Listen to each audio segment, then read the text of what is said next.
Сәлем Стамбулдан. Бүгін салмақ тастау видео күнделігімнің 3-ші күні, ұмытып қалдық қой. 35-ші күні да. 35-ші күні ма? Жазып кетермін, жерге шатасып қалам бар ғой. Бүгінгі салмағым 107-6. Сол себепті біз не істедік бүгін? Бүгін біз разгрузочный день бастап кеттік.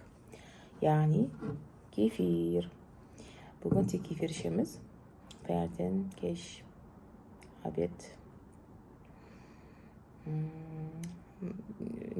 Салмағым дұрыс түспей жүр бір жағынан. Сол себепті бүгін разгрузочный день. Еще марафон біткелі мен разгрузочный день жасаған жоқпын. Мен жайлап сөйлеп жатырмын, өйткені балам ұйықтап жатыр.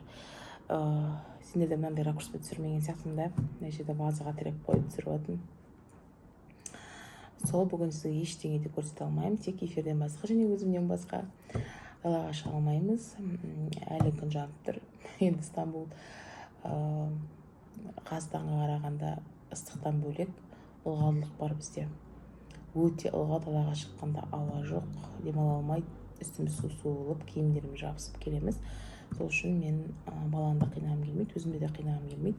Сол үшін күндіз біз үйдеміз. Бүгін ешқандай айтатын тақырып жоқ менде.